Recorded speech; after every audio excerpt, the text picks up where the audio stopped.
Welcome back to the Calculated Risk Podcast. I am Tyler Shoemaker, joined by Kelley Ford as always. All good things must come to an end. Week 4 delivered in a big way on Saturday night. All day was awesome, but Saturday night, the Ohio State Notre Dame game was just fantastic. I don't know that my blood pressure has recovered yet. For those who don't know, I went to Ohio State, so I was definitely invested in that game, and my heart rate is still through the roof. Kelley, initial thoughts here on week 4. We talked a lot about it going in, and I feel like it delivered. Yeah, I even posted about it, Tyler. There were like 6 weeks this year, I think, that have at least 4 games of 9.0 scores or greater on the watchability scores that I do.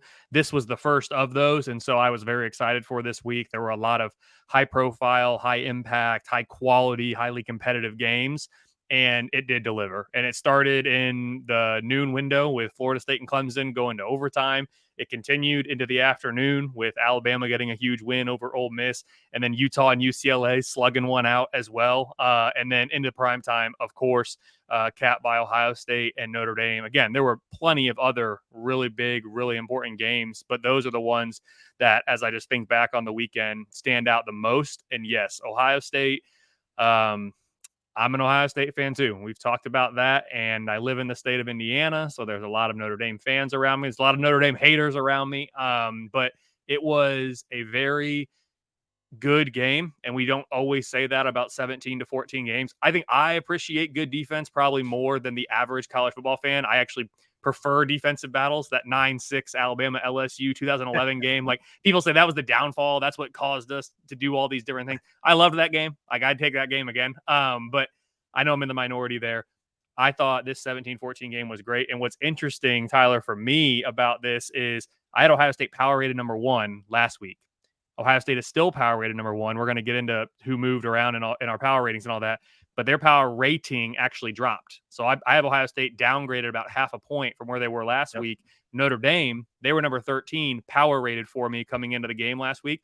They're now up to number 11. Their power rating rose 0.7 points. So despite the fact that Ohio State got the win, and that is reflected in my most deserving rankings now as Ohio State has shot up from number 17 up into the top 3, Notre Dame, by my numbers and the things I'm looking at, I won't go as far as to say they deserve to win. I will say what the model expected of them against Ohio State, they exceeded, and what the model expected of Ohio State against Notre Dame, Ohio State fell short of. And so, again, I won't go as far as to say that the stats suggest Notre Dame should have won the game. I don't think that's true, but Notre Dame played very, very well, and they are a very good football team.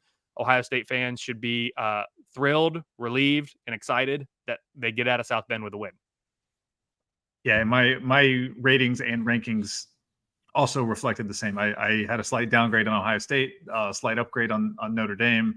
Ohio State is now number 3 for me. They were number 2 last week. They actually dropped a spot in the ranking. Notre Dame moved up. So that's how it goes. We talked about that. Our audience should understand that concept by now. So let's get into, as we've done every week so far, our biggest upgrades and downgrades in the power rating. And we'll start with the upgrades. And before we do, Tyler, I'm getting ready to pull it into the thing, but I wanted to ask you. I mentioned Ohio State's my number 1. They remain my number 1. I actually had Penn State jump all the way up to number 2. They were my number 6 last week. Wow. You tweeted about this on Saturday, and you said Oklahoma, who was your number 1, playing like, as we've talked about, nobody wants that number 1 spot. I got to ask, who is your number 1 power rated team this week? It was Oklahoma last week. Did the Sooners hold on?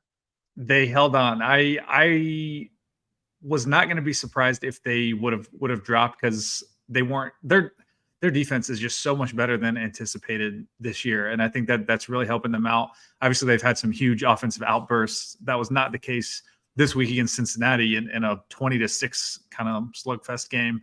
So I was very excited to do the numbers today on Sunday and see if they were going to hold on, and they sure enough did. I do have a new number 2, though. Oregon jumped up several spots to claim number 2, which we'll get into them here in a second. So let's get into our biggest riser. So Oregon was my most upgraded team. I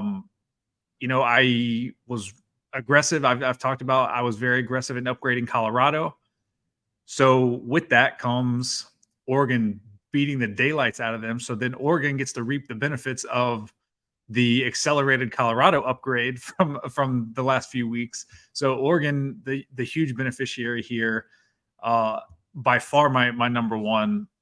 I'll go through the rest of my top 10. I had Ohio U, Georgia Southern, Wyoming, Miami, who is now my number one ACC power rated team, Georgia Tech, Louisville, Kansas, who have been weirdly low on. So I'm glad to see them kind of getting some respect in the TSI now, because I know I've got some Kansas fans that follow me on Twitter, and they're like, why do you hate Kansas? So I'm glad to see them getting some love here. Charlotte, who played a pretty competitive game with Florida, and Duke, who, again, we talked about. I think Duke is going to continue to climb. They got a big one this week, obviously with Notre Dame coming to town. But I think that Clemson win, and then Clemson playing well against Florida State, I think Clemson probably should have won that game. So Duke, I think, is going to continue to rise here. But that's my top 10. Kelly, I'll let you run through yours, and we'll talk about some overlap here.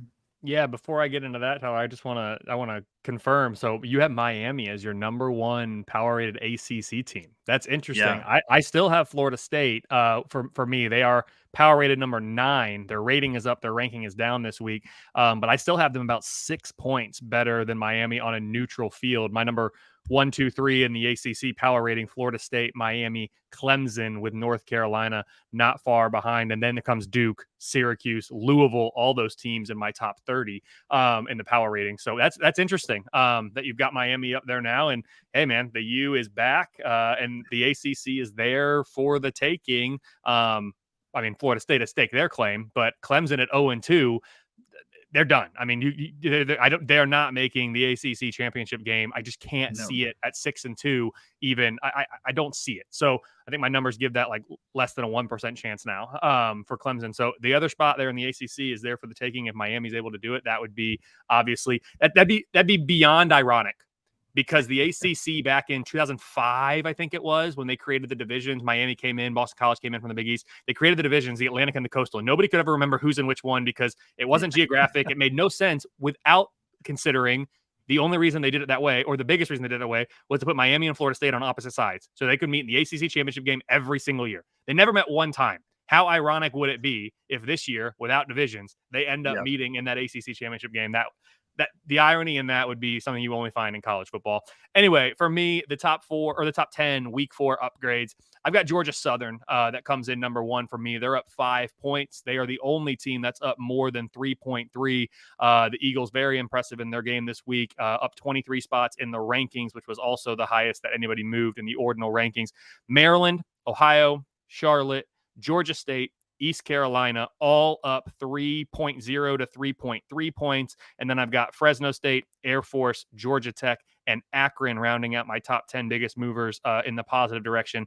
Just for scale, Akron, my number 10 big mover, is up 2.5 points. So I tweeted about this on Sunday when I updated the power ratings, and I also put out, who moved the most this week, who moved the most this year.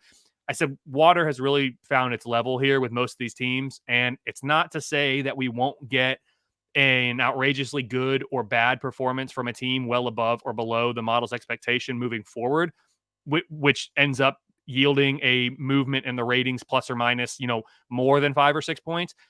But we've gotten to the point now where there's enough in-season data in there that you're not going to see these large swings in power ratings in my data set that you see, from week 1 to week 2, week 2 to week 3. It's just, I've talked about it before. We're like kind of smoothing out that curve, and it's really coming down to more of a horizontal change here over time. So, those are my 10 biggest upgrades. It looks like, Tyler, we've got some overlap, both Ohio and Georgia Southern, both in our top 3s. We both got Charlotte on that list. So there is some overlap. Georgia Tech is on both of our lists as well. Your biggest mover, Oregon, I just got to say, is up 2.2 points for me. So they just missed the graphic by a couple decimal points. They're up 4 spots in the rankings. I now have them power rated number 7. which is the best in the Pac-12. I have Oregon at 7, Washington Yep. at 8, and USC is down to number 10. People went to bed, and they shouldn't have, Yeah, because I watched the USC game. USC struggled against Yeah, Arizona State, and Arizona State is not a good football team. So that was interesting to me, Tyler. yeah, for sure. And I should have pointed that out as well. Oregon, obviously, they're up to number 2 for me overall, so they are now number 1 in the Pac-12. I actually now have Washington number 2 in the Pac-12, and then USC behind Washington. So it's looking probably like a 3-horse race. I don't.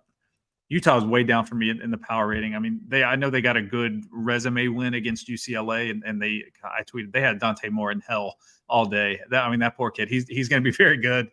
He was a tortured soul on Saturday. Utah, he had nothing for Utah. But I just unless Cam Rising gets healthy and kind of adds that element to them, I don't think Utah is going to be a real factor this year in terms of winning the Pac-12. So definitely think Oregon, Washington, and USC are at the top.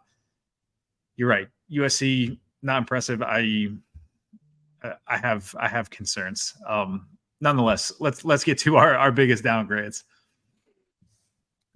So our biggest downgrades, my biggest was Kent State, who I now have as the bottom team in FBS.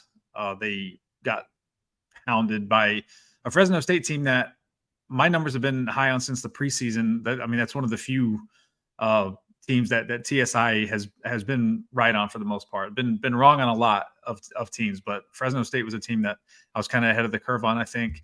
So Kent State is my most downgraded. They got downgraded about 6 points.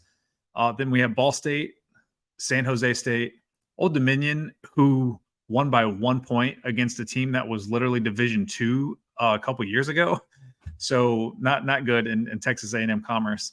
South Alabama, who lost to Central Michigan. That is just insane to me. Wake Forest, UTSA. So speaking of teams that TSI just had completely wrong, and this is the team that we had a huge discrepancy on in the preseason, Kelly, and you were clearly right on them, and I was not. They are awful. So they find themselves on the biggest downgrades, and I wouldn't be surprised if they continue to find themselves here because they're not good. I know Frank Harris, the quarterback, is hurt, but even when he was in there, they haven't looked good this year. Georgia makes the list. They continue to slowly work their way down my rankings, and their rating also continues to tumble. I don't know if there's any elite teams. It's very, very wide open, it seems, in college football this year. Bowling Green, who got killed by Ohio, and Southern Miss, who lost to former bottom FBS team Arkansas State. So good for Arkansas State to pick up a win there against Southern Miss. So they now find themselves on the most downgraded list. Kelly, I'll let you run through yours. Yeah, before I get to mine, I want to comment on some of the things you said because you hit a lot of salient points. Kent State, for me, also power rated now number 133 out of 133. They're down 4 spots. They're down 2.6 points in the power ratings. They do find themselves in my top 10 biggest downgrades. They're at number 9, as you can see on the screen if you're watching on YouTube. You mentioned Ball State. And while I had Georgia Southern as my biggest upgrade, Ball State's my biggest downgrade, and they played each other. It does not always work that way. But when I projected a 2.5 point spread, I don't even know what Vegas was, probably somewhere in that ballpark. 2.5 points is what I had projected. And then Georgia Southern wins the game 40-3. The model adjusts and says, wow, Georgia Southern very much exceeded these expectations. Ball State very much fell short of them. You said Old Dominion, and they made your list as number 4. They're on my list at number 10. They're down 2.6 points as well. Tyler, I had to check this score. So I'm scraping this data, getting it all into my spreadsheets that I need. And I'm just going over everything like really quickly on Saturday night before I go to bed and let the model run.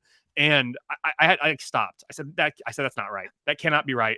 10-9 against Texas A&M Commerce, as you said. I was like, I don't even know who this team is. Like, there's no way.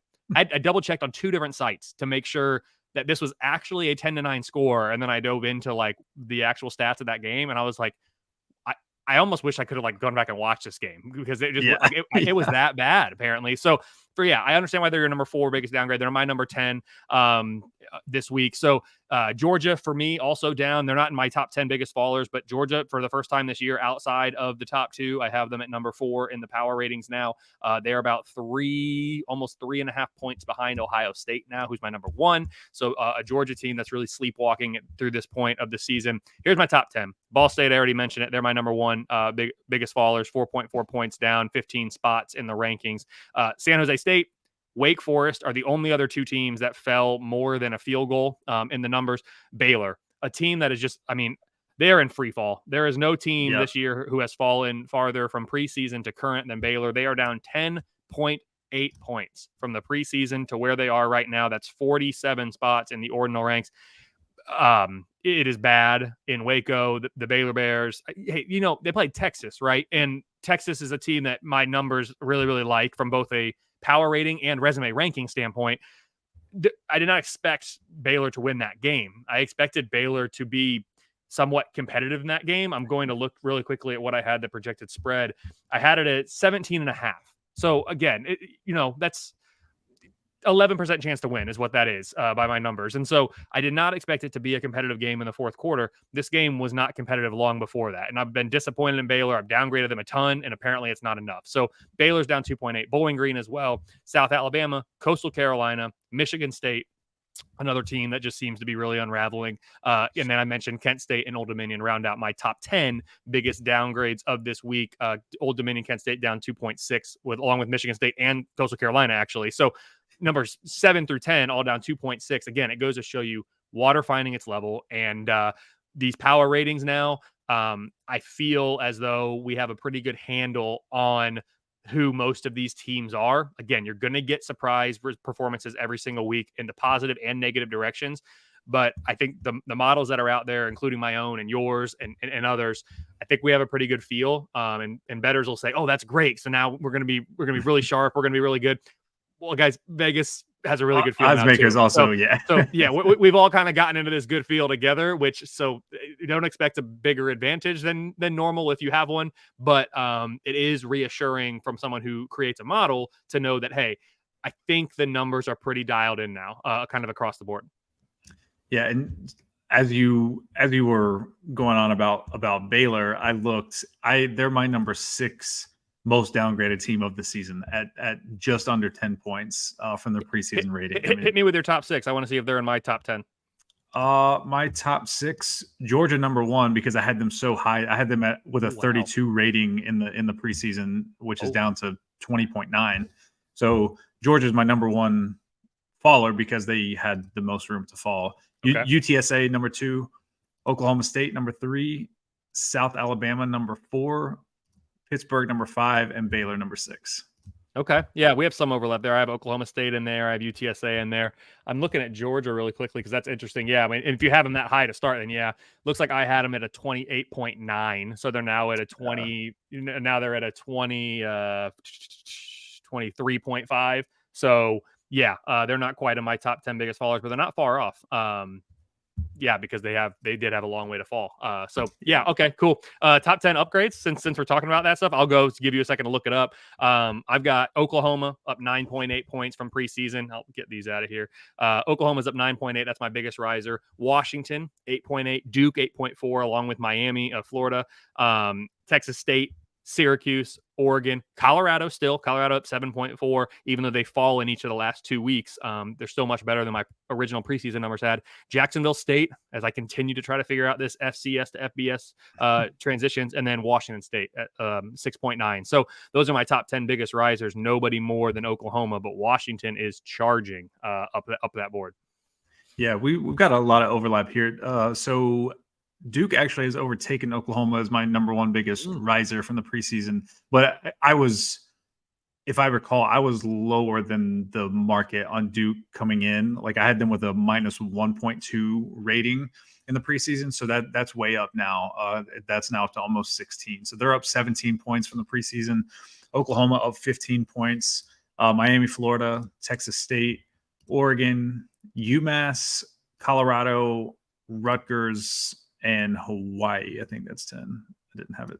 And Washington's right after that. So yeah, and then you mentioned Jacksonville State. They're right outside of that.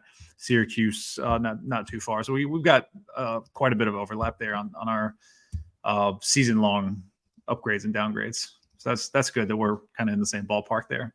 Love it. And yeah, I mean the thing that sticks out obviously is, as we've talked about, like we have the same teams. My adjustments have been more drastic, which just aligns with everything we've been talking about. So yep.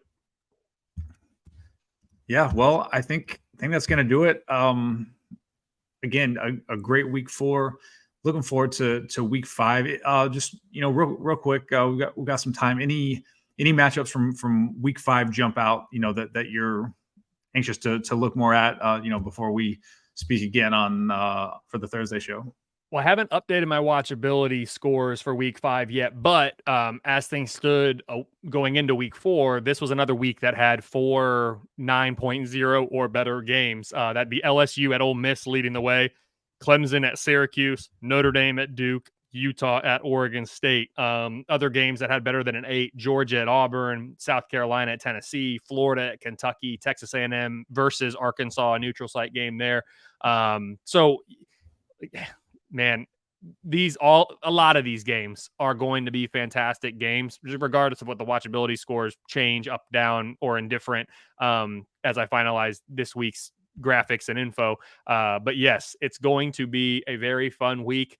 I expect more of the same in terms of potential upsets and teams failing to dominate. At some point, somebody is going to start asserting themselves. I just don't think, because we haven't seen it really since 2007. And I just won't let myself believe that we're going to have a year like that where there just is not a dominant team or maybe a couple teams who separate themselves. Because if I'm looking at my power ratings right now, I have Ohio State at 26.8, Penn State at 24.3. So there's a decent gap between 1 and 2 right now for me. And then from Penn State, the next 2.5 points down, I go from Penn State at 2 to, Washington or Oregon at 7. And then another 2.5 points, you're down to Notre Dame and Michigan at 11 and 12 and Ole Miss at 13. So there's just not a lot of separation. We've talked about this before. At some point, I just believe a team. Is it Ohio State? Is it Penn State? Is it Oklahoma? Is it Georgia or Alabama? Texas, Oregon, Washington, one of these Pac-12 schools? Like, I'm naming all these teams because I don't know who it is, but one of these teams is going to assert themselves. And part of me thinks it's going to be Florida State just because they now, they're set. Yeah, they're in a very good spot.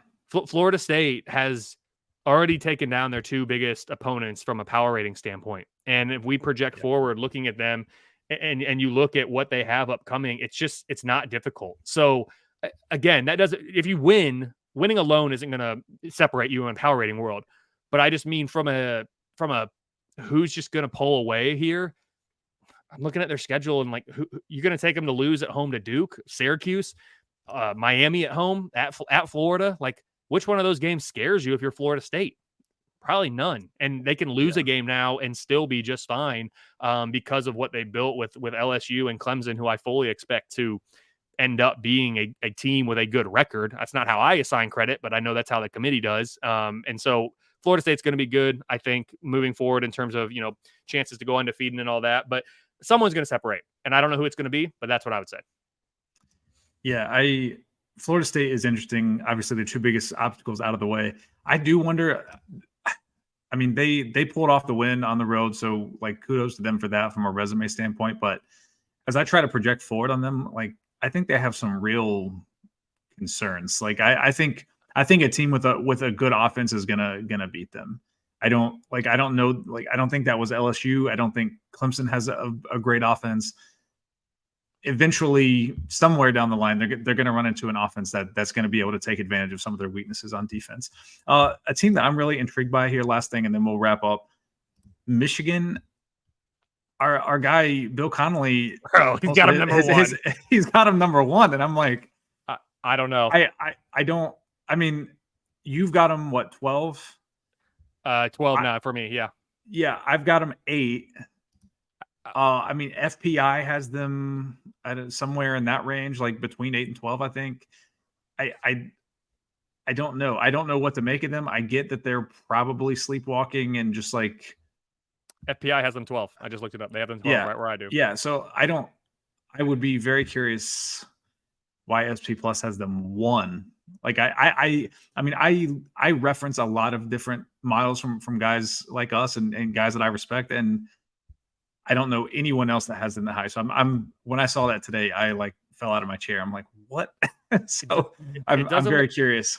it doesn't look like Brian Fremeau has his numbers updated yet through week 4, but he had them number 4 coming into last week, the Wolverines. So yeah, man, Bill and Brian, like to me, I'm looking at them and saying like, okay, they know. So let me Yeah. figure out why I'm wrong. It's basically that's my default position when it comes to like when we have big discrepancies. And so I don't know. And someone even like asked me on Twitter. I posted mine, and then Bill got his out this morning or on Sunday morning as well. And somebody was like, Can you explain the discrepancy between you have Michigan at 12 and Bill has them at number 1?" And I just didn't respond. And it's not because I don't like the person that asked, but I was just like, I don't know. Like I I I don't know what Bill's. I don't know what SP Plus is seeing that my yeah. model's not, and it's concerning to me a little bit because when I started out, and again, I've taken my own course now and changed directions, significantly. But when I started out, I was trying to emulate Bill and Brian, and so Yeah. a lot of the fundamental, base level building blocks of the KFord rating model I hope, are similar to some of the core fundamental building blocks of SP Plus. Again, I've deviated probably farther away from him the longer I've been doing it as I'm finding my own things and trying to figure out, what differentiates mine and like everyone is. But to be that far off at the top, this isn't some MAC school or some Mountain West school who is in the 60s for somebody and the 80s for the other. That happens. We're talking about a Power 5 school that's been in the CFP each of the last 2 years and is number 1 and number 12. That's a lot. I don't know, Yeah. man. And That scares I me. mean, I'm just looking at like I don't want to like go too far behind the curtain here, but like just like yards per play, Michigan's 12th in the country. Points per play, they're 18th. Like I mean that's unadjusted, but still, like I don't know. I'm very, very curious. I don't think Nebraska is a very good team, but I think Nebraska is a team that can kind of muck things up, and I'm curious to see what Michigan looks like in that type of game where they're not going to be able to really sleepwalk because it's probably going to be competitive is probably too strong, but it's going to be low scoring. What it's going to look competitive. So I'm curious what they look like in that environment this week on the road. It'll be their biggest test, I think, for sure, this week. But then, I mean, you look after that, Tyler, then it's at Minnesota, who just lost to Northwestern, by the way. Then it's home to Yeah, no Indiana, who joke. took 4 overtimes to beat Akron, who I had power rated second to worst in FBS last week. Then they're on the road at Michigan State, which I don't know if anybody's noticed, but that's kind of a dumpster fire right now on the Yeah, field at Michigan State. Then they have a bye. Then they get Purdue at home, who I'm a Boilermaker. See it right here for anyone watching. It's right behind me. Like, no. And then they go to Penn State, and then they go to yeah, Maryland, and then they close with Ohio State. Like, if this team is not 9-0 going into Happy Valley, I will be yeah. stunned, like absolutely stunned. So again, it's not about wins and losses with the power ratings. We've been over this. We know this, but I just don't even think Michigan's going to get tested until they get to Penn State in week 11. And to me, if you're not being tested, you need to be looking really, really good if you're going to remain high up in the power ratings. For me, they haven't Yep. looked really, really good. They've looked No. good enough to beat these teams that they're supposed to beat by healthy margins, but they're not. It's not over by halftime in these games, which is what you would expect them to be doing against this competition. So, No, thank you it's for actually the bringing up opposite. Michigan. Yeah, Yeah, yeah, it's actually the opposite. Not only is it not over, it's been a game. relatively, yeah. Like I don't know. I'm just very curious. That does seem to be the one team that like there's not really a consensus on. Like I don't know how to judge them, but anyway, we will get into the week 5 slate for the Thursday show. Until then, I'm Tyler Shoemaker. That's Kelley Ford, and that was Calculated Risk.